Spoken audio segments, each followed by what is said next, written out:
नमस्कार, बहुत स्वागत है आप सभी का आपके साथ। मैं पल्लवी रविंद्र सिंह। खबरों में सबसे पहले जयपुर का रुख करेंगे, जहां पर अंतिम दौर में राइजिंग राजस्थान इन्वेस्टमेंट समिट की तैयारियां पहुंच चुकी हैं। आज मुख्यमंत्री भजनलाल शर्मा ताबड़तोड़ बैठकें लेते नजर आएंगे। दोपहर 12 बजे के आसपास RIC में मीडिया से रूबरू होंगे और राइजिंग राजस्थान इन्वेस्टमेंट समिट को लेकर के चर्चा करेंगे। जानकारी साझा करते हुए मीडिया से नजर आएंगे सूबे के मुखिया CM भजनलाल शर्मा। आज शाम उद्योगपतियों को CM भजनलाल डिनर देंगे। राइजिंग राजस्थान में आ रहे उद्योगपतियों को डिनर देंगे, ऐसी जानकारी सामने निकलकर आ पा रही है। तो उद्योगपतियों को डिनर कार्यक्रम में आमंत्रित कर लिया गया है, ये भी बताया जा रहा है। दोपहर 12 बजे के आसपास RIC में मीडिया से मुखातिब होंगे CM भजनलाल शर्मा, क्योंकि राइजिंग राजस्थान इन्वेस्टमेंट समिट को लेकर के तैयारियां अपने अंतिम चरण में पहुंच चुकी हैं। और क्या तैयारियां की गई हैं, कैसे पूरी रूपरेखा रहने वाली है इस कार्यक्रम की, इसके बारे में जानकारी साझा करते हुए CM भजनलाल शर्मा मीडिया से जब मुखातिब होंगे तब नजर आएंगे। जयपुर से बड़ी खबर।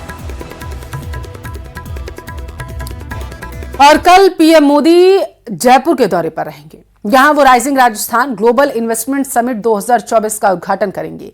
कार्यक्रम में मौजूद लोगों को संबोधित भी करेंगे। देर रात CM भजनलाल ने JECC स्थित कन्वेंशन सेंटर में व्यवस्थाओं का जायजा लिया। समिट से पहले 30 लाख करोड़ रुपए के निवेश प्रस्तावों के लिए MOU साइन किए गए हैं। इन्वेस्टमेंट समिट में 5000 से ज्यादा निवेशक, कारोबार, व्यापार जगत के अधिकारी, डेलीगेट्स मौजूद रहेंगे।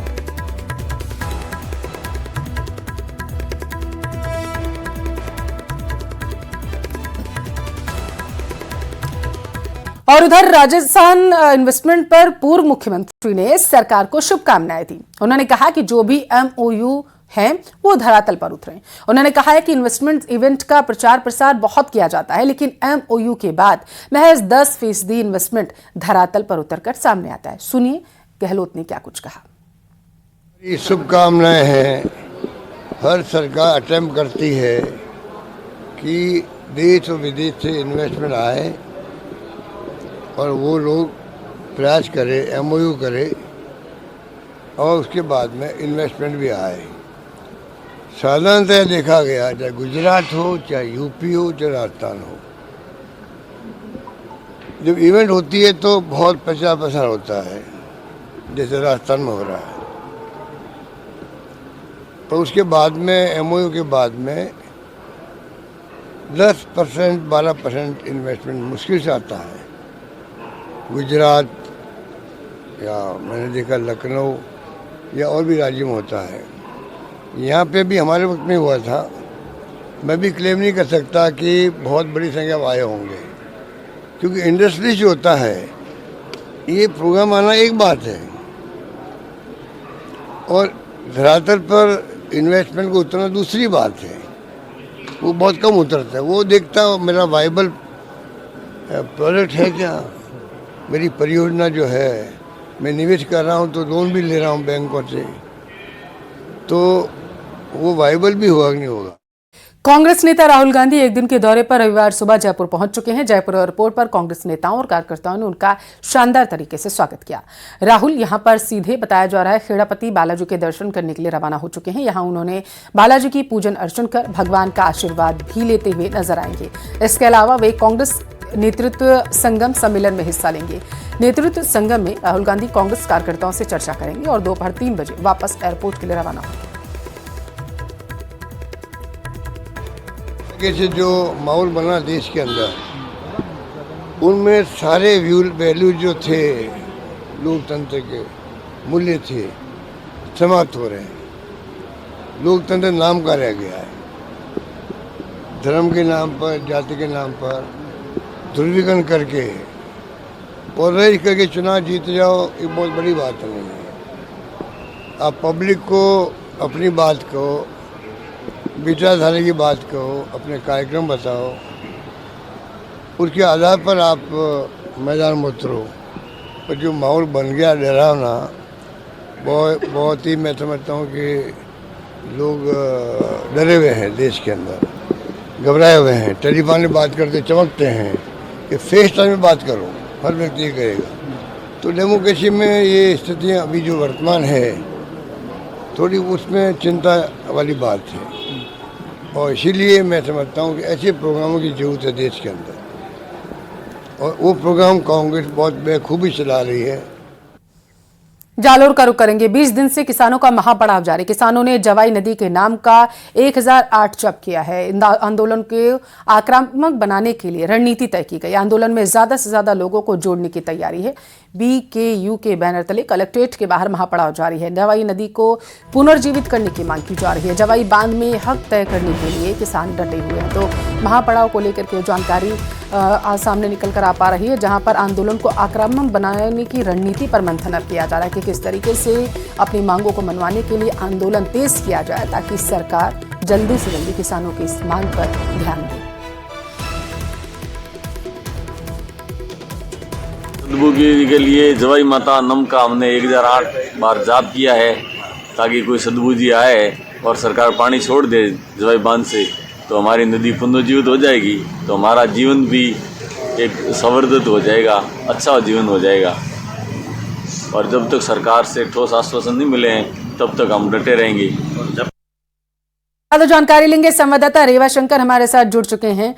रेवा शंकर, सरकार का ध्यान किसानों की मांगों पर जाए, इसके लिए अब किसानों ने 1008 बार जब्त किया है। आपके पास क्या जानकारी? जी, मैं बताना चाहूंगा कि किसान जो है अभी लगातार वहां पे एक महापड़ाव स्थल पे डटे हुए हैं और रात को उन्होंने जवाई को जालोर की गंगा बताते हुए 1008 नाम का जप किया है। किसानों ने बताया कि जब तक जालोर को उसका हक नहीं मिलता तब तक ये महापड़ाव और आंदोलन जो है वो जारी रहने वाला है। लेकिन वहीं दूसरी बार अगर देखें तो 20 दिन बीतने के बाद में सरकार की तरफ से कोई सकारात्मक पहल नहीं हो पाई है। इस वजह से किसानों सूत्रों से प्राप्त जानकारी के अनुसार ऐसी जानकारी आ रही है कि अब आंदोलन को और ज्यादा तेज और आक्रामक करने की रणनीति जो है वो बनाई जा रही है। जनसंपर्क अभियान के बारे में रणनीति बनाई जा रही है। ज्यादा से ज्यादा और किसानों को जोड़ने की जो है वो रणनीति बनाई जा रही है। जी, तो किसानों के प्रतिनिधि मंडल के जो अध्यक्ष हैं, उनकी किसी भी तरीके की क्या अधिकारियों से कोई बातचीत हुई, कोई आश्वासन मिला, पता चला आपको? जी, मैं बताना चाहूंगा कि जो स्थानीय मुद्दे हैं, स्थानीय मुद्दों पे बातचीत सकारात्मक रही है, लेकिन जो बड़े स्तर की बात है जवाई नदी को पुनर्जीवित करने और बांध से पानी छोड़ने के मामले में, ये उच्च स्तर का मामला है, जिसके कारण अभी जो गेंद जो है वो सरकार के पाले में है। लेकिन अभी तक सरकार की तरफ से कोई सकारात्मक रुख नहीं अपनाया गया है, कोई उच्च स्तर का कोई वार्ता के लिए। और यही वजह है रेवा शंकर की किसान उग्र आंदोलन की तैयारी कर रहे हैं। बहुत शुक्रिया आपका जानकारी पहुंचाने के लिए। राजधानी जयपुर की सड़कों पर फिटनेस और राष्ट्र प्रेम का अनूठा संगम देखने को मिला है। सप्तशक्ति कमान राजस्थान की ओर से एक दौड़ शूरवीरों के नाम थीम पर ऑनर रन का आयोजन किया गया है। मंत्री कर्नल राज्यवर्धन सिंह राठौर इस दौड़ का शुभारंभ करते नजर आए। जयपुर के अल्बर्ट हॉल से जवाहरलाल नेहरू मार्ग होते हुए पत्रिका गेट होते हुए यह दौड़ वापस अल्बर्ट हॉल पहुंची। इस दौरान बड़ी संख्या में लोगों ने इसमें शिरकत की। यह दौड़ 21 किलोमीटर और 10 किलोमीटर मैराथन के साथ ही 5 किलोमीटर और 3 किलोमीटर की श्रेणी में होगी। वीरों के नाम पर दौड़ आज यहाँ पर हो रही है। ये हमारे सैनिकों के सम्मान में, हमारे पूर्व सैनिकों के सम्मान में, हमारे वीरांगनाओं के सम्मान में ये हो रही है। भारत के नागरिक हमारे योद्धाओं को हमेशा याद करें, और जो देश अपने योद्धाओं को हमेशा याद रखता है, वहाँ पे योद्धाओं की कभी कमी नहीं रहती। हम सब, चाहे हम वर्दी पहने या ना पहने, हम सब के दिल में एक सैनिक अगर जिंदा है तो भारत पूरी तरह से सुरक्षित है और मजबूत है। आज जो भी यहाँ दौड़ने आया है, जो भी इस कार्यक्रम में भाग लेने आया है, उसके मन में एक सम्मान है, इसीलिए वो यहाँ पर प्रस्तुत है। आप सब मीडिया कर्मी भी आज सुबह सुबह यहाँ पर आए हैं, ये भी अपने आप में कोई साधारण बात नहीं है, इसलिए आप सबको बहुत बहुत धन्यवाद। माउंट आबू के तापमान में उतार चढ़ाव जारी है। आज सुबह का तापमान 1 डिग्री तक पहुंच गया। तेज हवाओं के साथ चुभने लगी है सर्दी से सैलानी होटल में दुबके नजर आए। आने वाले समय में जमाव बिंदु तक तापमान पहुंच सकता है, ऐसी जानकारी। आबू का तापमान में लगातार उतार चढ़ाव देखा जा रहा है। आबू में सर्दी से लोगों की दिनचर्या भी अब बदली हुई नजर आ रही है।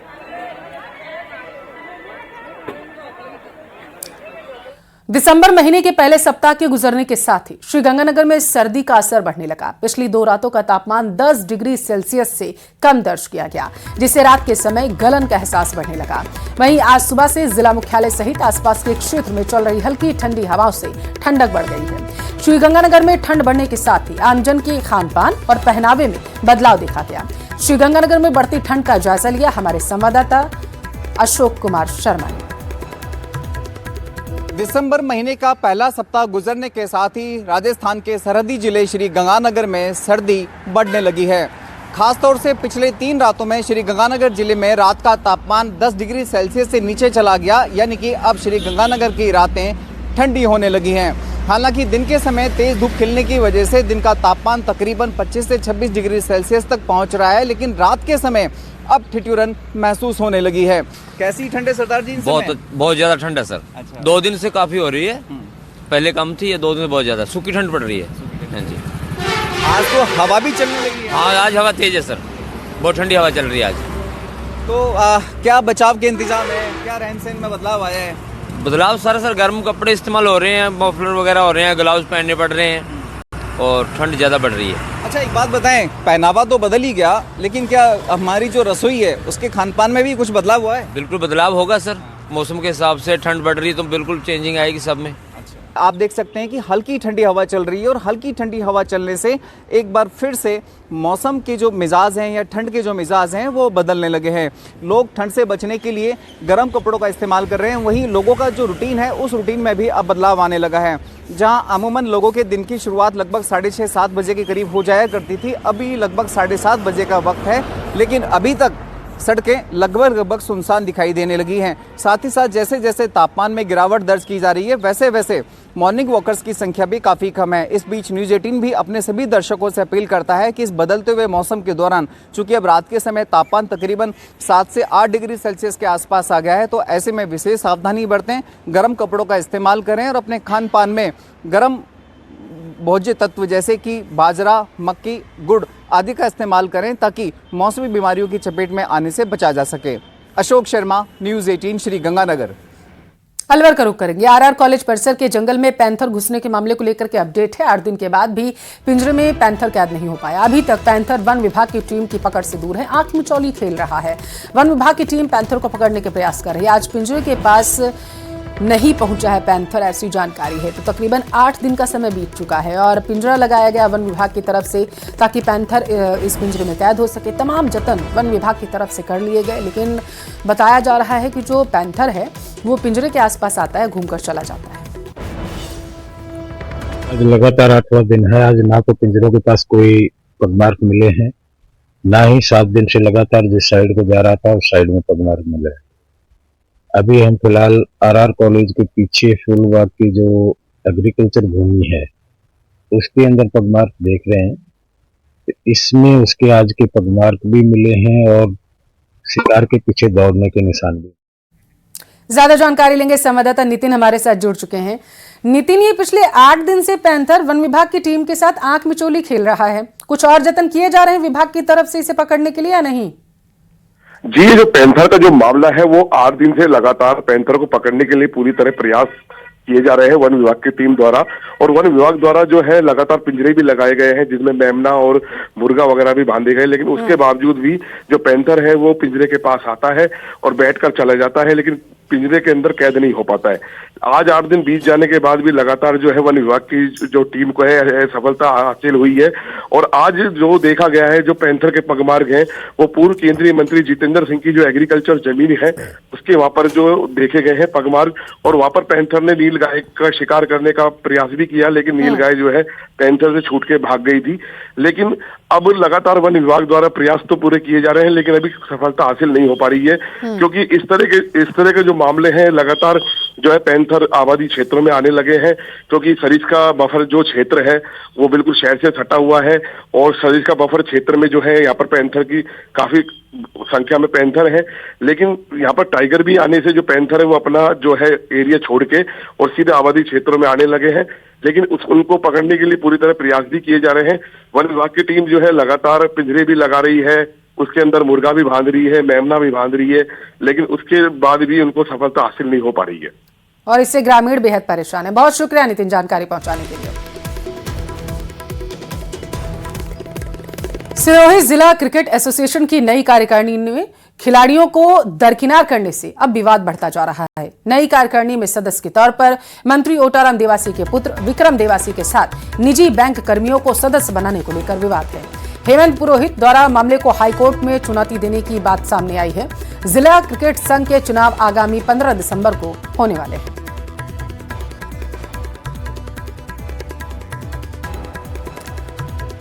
चित्तौड़गढ़ जिले की निम्बाहेड़ थाना पुलिस ने एक कार से 99 किलो 780 ग्राम अफीम डोडा चूरा जब्त कर एक आरोपी को गिरफ्तार किया है।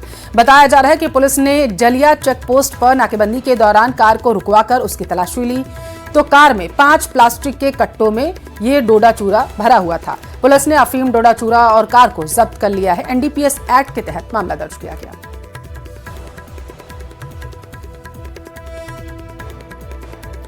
झुंझुनू के नवलगढ़ के जिला अस्पताल में रात को अचानक ही पीएमओ डॉक्टर सुनील सैनी ने औचक निरीक्षण किया। पीएमओ ने अस्पताल के वार्डों, लैब का औचक निरीक्षण किया है। जिला अस्पताल में विभिन्न व्यवस्थाओं, कर्मचारियों की कार्यशैली की समीक्षा की गई। पीएमओ डॉक्टर सैनी ने जांच लैब में ड्यूटी पर मौजूद कर्मचारियों द्वारा आईटी कार्ड नहीं पहनने पर नाराजगी जताई, कड़ी फटकार लगाई गई। इस दौरान डॉक्टर सैनी ने कहा है कि बिना आईडी कार्ड के मरीज या कैसे पहचानेंगे कि आप स्टाफ है या फिर मरीज, या गंभीर मसला है, इसे बर्दाश्त नहीं किया जाएगा।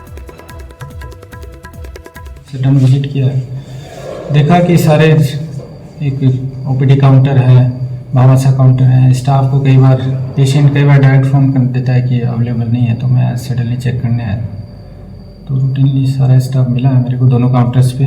उसके बाद लैब पे जैसे लैब टेक्नीशियन भी अवेलेबल था, जांचे वाचे की रिपोर्ट उससे करी है। बट झालावाड़ जिले के जावर थाना क्षेत्र के खजूरी गांव निवासी एक महिला का इलाके की परवन नदी में शव मिला है। शव मिलने की सूचना पर जावर थाना पुलिस मौके पर पहुंची। शव को अपने कब्जे में लिया गया, पोस्टमार्टम कराकर परिजनों को दिया गया। पुलिस के मुताबिक महिला शुक्रवार सुबह सागोनी मंदिर दर्शन के लिए गई थी। रात बीतने के बाद घर नहीं आई। काफी खोजबीन के बाद भी जब महिला नहीं मिली तो परिजनों ने उसकी गुमशुदगी की रिपोर्ट दर्ज कराई। पुलिस ने महिला की तलाश शुरू की। इसी दौरान पुलिस को सूचना मिली कि परवन नदी में एक महिला का शव मिला हुआ है। पुलिस ने मौके पर पहुंचकर कार्रवाई की।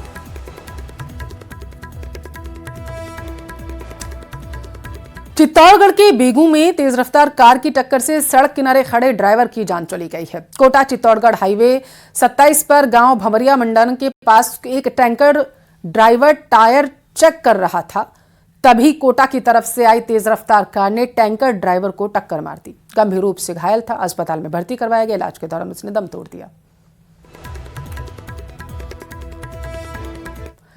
झुंझुनू की सुल्ताना थाना पुलिस ने साइबर एक्सपर्ट टीम और एंटी गैंगस्टर टास्क फोर्स के सहयोग से संयुक्त कार्रवाई करते हुए 5000 के इनामी बदमाश रजनीश डारा को गिरफ्तार करने में कामयाबी हासिल की। सुल्ताना थाना अधिकारी भजनाराम ने बताया है कि 30 जून को क्यामसर गांव के शराब ठेके पर रजनीश डारा और उसके साथियों ने मिलकर महरमपुर निवासी सौरभ जाट के साथ लाठियों और सरियों से मारपीट की थी। 46,000 से ज्यादा रुपए और सोने की चेन लूट ली थी। पीड़ित की शिकायत के आधार पर पुलिस ने जांच शुरू की और उसके बाद इस कार्रवाई को अंजाम दिया। ट्रैवल व्यापारी मनीष जैन से रंगदारी मांगने और फायरिंग करने के मामले में गैंगस्टर लॉरेंस बिश्नोई की जोधपुर कोर्ट में वीडियो कॉन्फ्रेंसिंग के जरिए पेशी हुई। गैंगस्टर लॉरेंस ने खुद पर लगे तमाम आरोपों को बेबुनियाद बताया, साथ ही पुलिस पर झूठे मामले में फंसाने की बात कही है।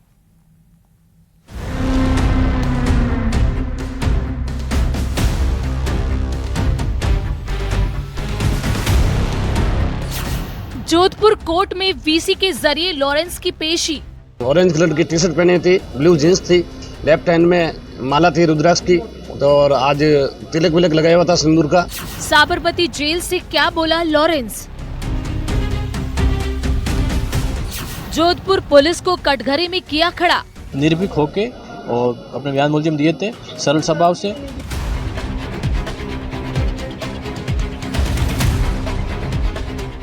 ट्रैवल व्यापारी मनीष जैन से रंगदारी और फायरिंग के मामले में जोधपुर पुलिस भले ही लॉरेंस को आरोपी मानती हो, लेकिन अहमदाबाद की साबरमती जेल से वीडियो कॉन्फ्रेंसिंग के जरिए पेशी में लॉरेंस ने उल्टा पुलिस को ही कटघरे में खड़ा कर दिया।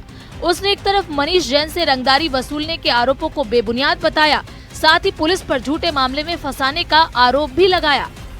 उसके द्वारा ये बताया गया कि भाई पुलिस के द्वारा ये फर्जी कार्रवाई की गई है, और जब वो फर्जी कार्रवाई में सहयोग करने से उसके द्वारा मना किया गया तो उसके भाई को भी अवैध रूप से इस प्रकरण में लिप्त किया गया और उस पर दबाव बनाया गया, जिस हेतु उसने ये अपने बयानों में इस बात का उत्तर दिया। कोर्ट में वीसी के जरिए पेशी के दौरान लॉरेंस ने अपने बचाव में जो दलील दी, उसके मुताबिक ट्रैवल व्यापारी मनीष जैन से रंगदारी वसूली का मामला झूठा है। पुलिस ने फर्जी कार्रवाई कर उसे फंसाने की कोशिश की। मैं जेल में बंद था, ऐसे में मोबाइल पर धमकी देना संभव नहीं। वो दौर था जब जोधपुर शहर में एक के बाद एक कई धनाढ्य लोगों के घर के बाहर गोली के धमाके हो रहे थे। इस दौरान 4 मार्च 2017 को ट्रेवल व्यवसायी मनीष जैन के कार्यालय में 2 युवक आए और उन्होंने रिवॉल्वर तार दी और फायरिंग करने का प्रयास किया।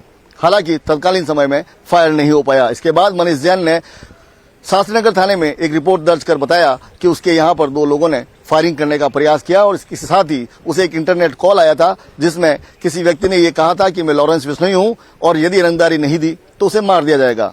इस मामले में आज न्यायिक मजिस्ट्रेट संख्या 7 की कोर्ट में सुनवाई हुई। इस दौरान लॉरेंस बिश्नोई गुजरात के साबरमती जेल से वीडियो कॉन्फ्रेंसिंग के जरिए कोर्ट में पेश हुए। ये बात सच है कि लॉरेंस पिछले 1.5 साल से अहमदाबाद की साबरमती जेल में बंद है। कहा जाता है कि इस जेल में आने के बाद लॉरेंस आज तक बाहर नहीं निकला। कहा तो ये भी जाता है कि उससे जेल में अब तक किसी ने मुलाकात भी नहीं की। लेकिन इन दिनों व्यापारियों को धमकी देने के मामलों में इजाफा हुआ है। पुलिस भी लॉरेंस गैंग के कई सदस्यों को गिरफ्तार कर चुकी है, जिसमें उसकी खासम खास मैडम माया भी शामिल है।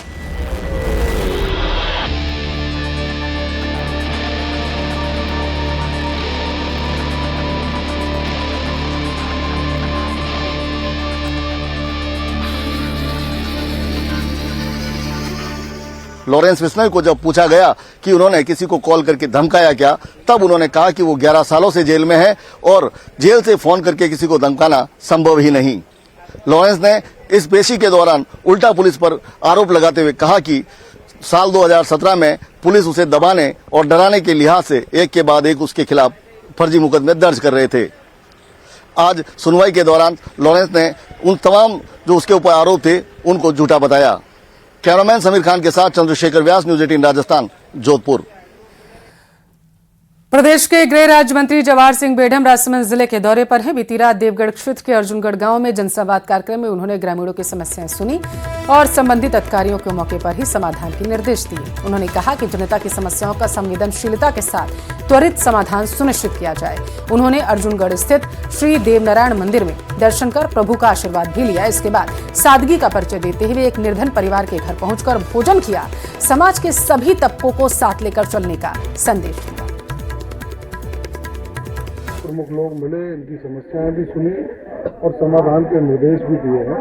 जो मोदी जी की संकल्पना है उसको आगे बढ़ाने के लिए आदरणीय मुख्यमंत्री जी ने 1 वर्ष में इंफ्रास्ट्रक्चर डेवलपमेंट हो, चाहे स्वास्थ्य की सेवाएं हो, चाहे पेयजल की समस्या का समाधान हो, चाहे कानून व्यवस्था सुदृढ़ करने की बात रही हो, पेपर लीक माफिया पर प्रहार किया हो, संगठित अपराध करने वाले लोगों पर प्रहार किया हो, आम जन चैन की नींद सो सके इसकी व्यवस्था उन्होंने करने का काम किया। किसानों को सरसब्ज करने का काम किया, महिलाओं को सरसब्ज करने का काम किया, बेरोजगारों के लिए रोजगार के द्वार खोलने का काम किया और 25 लाख करोड़ से ज्यादा का निवेश लाकर इस राजस्थान को स्वर्णिम राजस्थान बनाने का जो संकल्प लिया है, हम इस अर्जुनगढ़ गांव में खड़े होकर के सभी गांववासियों की ओर से उनको साधुवाद देते हैं। धन्यवाद। एक ब्रेक के लिए रुकेंगे। ब्रेक के उस पर आप देखिए स्पेशल रिपोर्ट।